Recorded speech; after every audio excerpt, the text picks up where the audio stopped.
Oh, good morning to you all, good morning. It is Saturday, what's that, the 27th of June 2020, and there needs to be some sweeping changes around here. So I've appointed a friend of mine to run things for me, and I'd like to introduce you to Mike Pencil. Now, Mike Pencil is going to work alongside a rusty old ruler, but he needs sharpening up if he's going to be any good to anybody, really, doesn't he? Well, good old Mike has given us some directions and measurements and such likes, and fundamentally, where are we?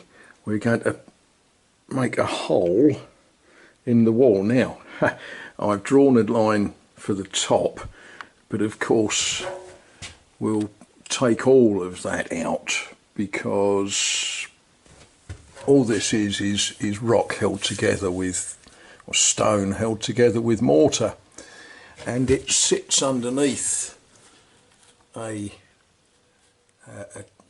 oak beam, an oak timber.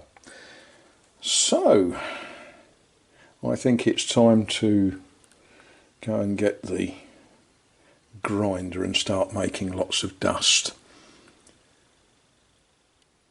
It's going to be an interesting process because, of course, this wall is actually quite thick, so it's not going to be a quick job by any means. And one of the things that you learn with these stone walls is you don't batter them.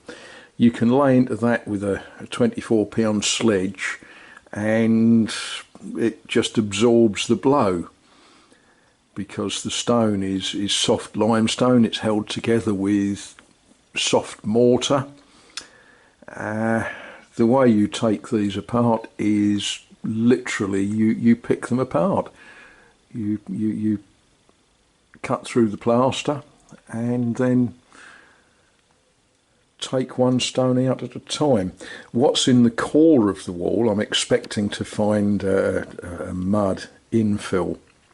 That's what I expect to find. But we shall see. It's going to take a while. Well, progress. One of the deep joys with jobs like this is you never quite know what you're going to find until you start getting the plaster off. A lot of stone. It's fairly well knit together, and yeah, very resilient, these walls. They do just knit together, and the way to do it is to pick the stones out rather than try to batter it down.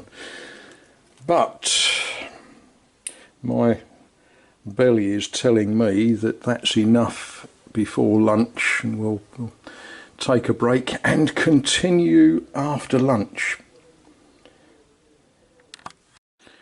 Well, yeah, lunch has been taken, work has been recommenced. It's quite fun working with this sort of building.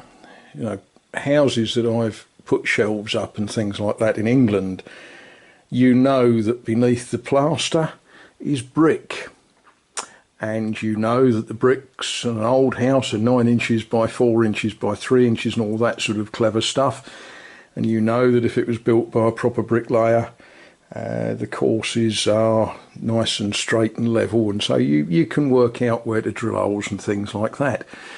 But buildings like this, of course, where the wall uses random size pieces of stone, until you've got the plaster off, you don't know what you're looking at.